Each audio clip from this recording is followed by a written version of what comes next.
estrategia del día es traída para vos por bloomberlinia.com.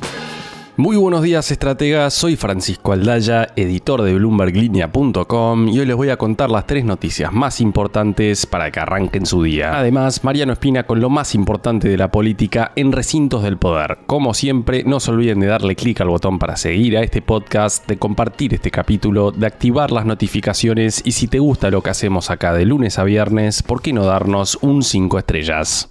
1.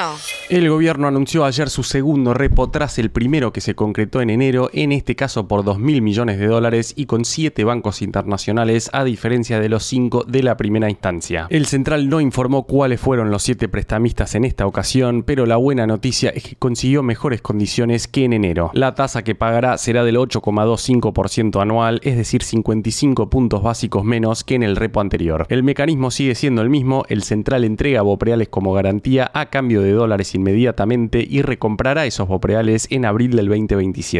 La operación suma aproximadamente $500 millones hacia la meta que tiene Argentina con el fondo, la de acumular más de $4.000 millones de reservas netas hasta el viernes 13 de junio, es decir, mañana. De acuerdo con la metodología del organismo, el gobierno ya acumuló cerca de $1.900 millones desde que se firmó el acuerdo en abril, por lo que todavía quedó a un trecho de poder cumplir con esa meta. Tendrá que pedir un waiver. Ayer Pablo Quirno informó que se ampliará la colocación del Bonte 2030 y el Tesoro recibirá ofertas por hasta $500 millones más. Aún así, restaría sumar una cifra que luce difícilmente alcanzable en tan poco tiempo. Veremos. Por otro lado, la CNB siguió flexibilizando ayer el cepo para atraer capitales extranjeros. Amplió las excepciones al límite diario de $200 millones para transferencias de valores negociables al exterior. Ahora podrán transferir sin límites aquellos bonos emitidos por el Tesoro Nacional con amortización no menor a 180 días y que se compraron en colocación primaria. En palabras de Roberto Silva, presidente de la CNB, sacamos restricciones e impulsamos la normalización del mercado de capitales. 2.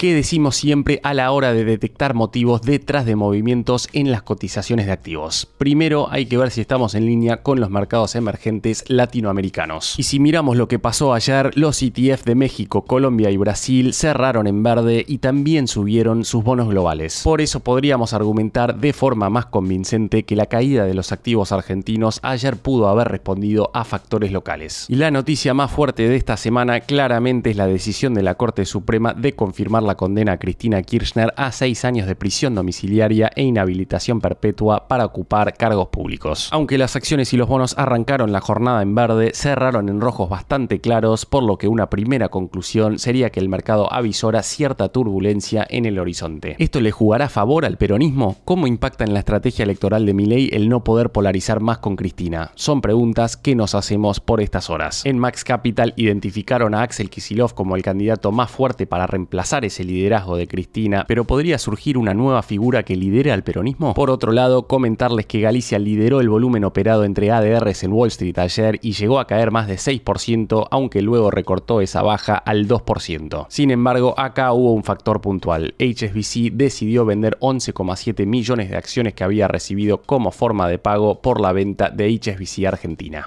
3. Pasando a los mercados internacionales, ayer tuvimos noticias de avances en las negociaciones entre China y Estados Unidos, además de una inflación núcleo en el país norteamericano que llegó en mayo por debajo de las expectativas por cuarto mes consecutivo. Sin embargo, esos dos datos positivos no lograron hacer que continúe el rally del S&P 500 que venía de hace 3 días. El índice líder de la bolsa estadounidense se quedó finalmente a tiro de su máximo histórico, con las Big Tech arrastrándolo hacia abajo. Apple por lo pronto cayó cerca de 2%, mientras que Tesla se mantuvo sin cambios después de haber subido casi 3% en la rueda anterior. Como decíamos, la jornada había arrancado con optimismo después de los datos de inflación de mayo que alimentaron las apuestas de recortes inminentes de la Fed. Además, la inflación núcleo sugiere que las empresas siguen sin trasladar el grueso de los aranceles a los consumidores. Eso al menos por ahora. Y hablando de la Fed, los mercados están proyectando 2 recortes de tasas para fin de año, con las probabilidades de una baja en septiembre noviembre, subiendo al 75%. Los bonos del Tesoro norteamericano tomaron nota de esta noticia y subieron con los rendimientos a 2 años cayendo por debajo del 4% por primera vez en meses. El dólar, por su parte, tocó mínimos desde el 2023. Por otro lado, Trump volvió a presionar públicamente para que la Fed baje las tasas un punto completo, argumentando que pagaría mucho menos intereses sobre la deuda que está venciendo. Para muchos analistas todavía es temprano para declarar la victoria y decir que los aranceles no van a tener impacto inflacionario, pero por ahora las empresas están absorbiendo los costos extra.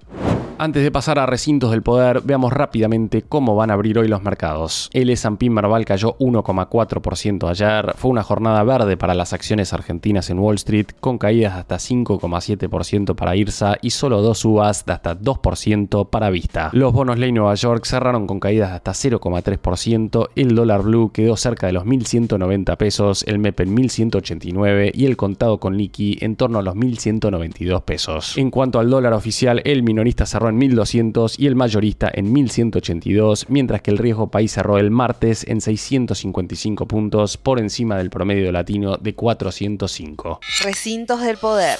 Y ahora, Mariano Espina, contanos por favor con quién hablaste para digerir un poco más lo que fue la condena confirmada por la Corte a Cristina Kirchner. La política argentina dio un giro de 360 grados tras la decisión de la Corte Suprema de dejar firme la sentencia en contra de Cristina Fernández de Kirchner, que ya estaba decidida a jugar en estas elecciones. Esta decisión puede cambiar el armado del peronismo, pero también la posición de la ciudadanía frente a las elecciones legislativas de este año. Vamos a hablar con los especialistas. Primero, Manuel Zunino, sociólogo y director de Proyección Consultores, con las primeras conclusiones respecto a qué esperar en materia electoral tras el fallo de la Corte. Me parece que todavía es muy pronto para saber cuáles pueden ser los efectos de la ratificación de la condena a Cristina Fernández de Kirchner y su proscripción como candidata. Creo que lo que permite unir en la base social y electoral del peronismo es a su gente, pero esto no garantiza la unidad de los dirigentes. Incluso creo que puede haber una disociación si los dirigentes no leen el pulso de su base electoral, porque ellos pueden seguir discutiendo mientras la gente, el militante, el activista, el seguidor peronista kirchnerista se termine sintiendo unido, porque lo que encontró en este caso es una causa por la cual luchar, que refuerza su vínculo emocional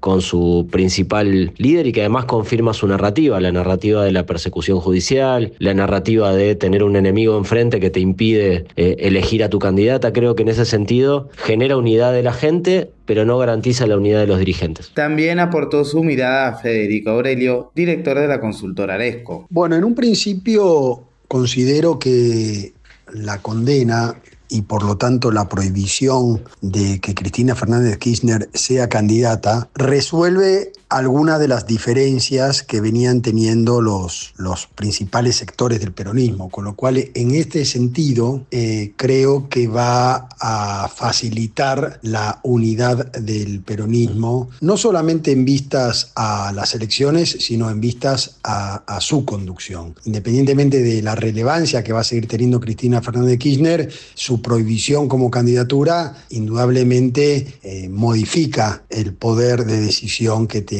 Cristina Fernández de Kirchner cuando ella podía ser candidata. Respecto a qué impacto pueden tener en las elecciones, Zunino dijo: coincido en que la decisión de la Corte puede ser un cisne negro, puede ser algo que modifique completamente el tablero electoral. Si bien todavía no tengo mediciones para confirmar qué impacto empieza a tener, sí es cierto que estaba muy ordenado el panorama, sobre todo para el oficialismo, para el gobierno nacional, que ya había decidido que su relato era principalmente anti-kirchnerista y anti-Cristina Kirchner, que iba a ser jugadora central en el tablero bonaerense. Ya le había resultado positivo al gobierno la elección de la ciudad de Buenos Aires. Eso le dio mucho aire, le permitió dominar el tablero político, dominar o continuar dominando la agenda, y estaba muy preparado para la posibilidad concreta de ganar en provincia de Buenos Aires, incluso con Cristina Kirchner como candidata en la tercera sección. Eso se rompe y empieza a reacomodarse un tablero nuevo, donde quizás al no no tener esa figura tan fuerte,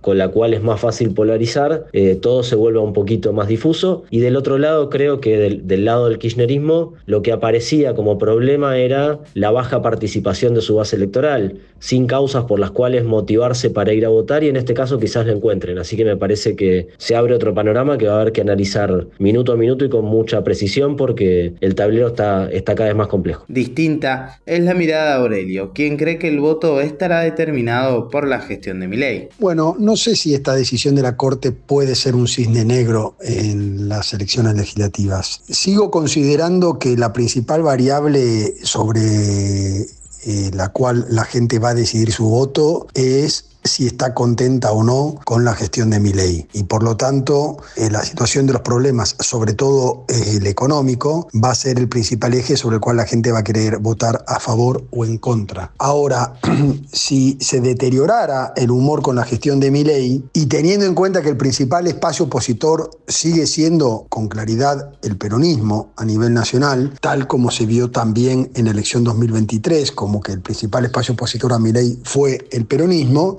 bueno, la cuestión de que su líder esté presa por una situación que los votantes peronistas consideran injusta, puede generar más enojo o un voto con mayor sentimiento negativo hacia el gobierno de Milei. Pero en definitiva considero que la variable del humor social con la gestión del gobierno va a ser la principal para definir la elección legislativa del 2025. La frase del día. Antes de irnos, escuchemos lo que dijo el histórico consultor de Mauricio Macri, Jaime Durán Barba. La condena a Cristina mejora las probabilidades del peronismo en octubre. ¿Y vos qué pensás? Déjame saber en los comentarios. Esto fue un nuevo capítulo de la Estrategia del Día Argentina. Yo soy Francisco Aldaya, editor de Bloomberg Línea, y me podés seguir en X en @franaldaya. No se olviden de darle clic al botón para seguir a este podcast y a la campanita para que se enteren al instante cada vez que sale un capítulo de lunes a viernes. Espero que tengas una gran jornada productiva. Esto fue La Estrategia del Día Argentina, escrito y narrado por Francisco Aldaya. Producido por Arturo Luna y Daniela Hernández. Que tengas un día muy productivo.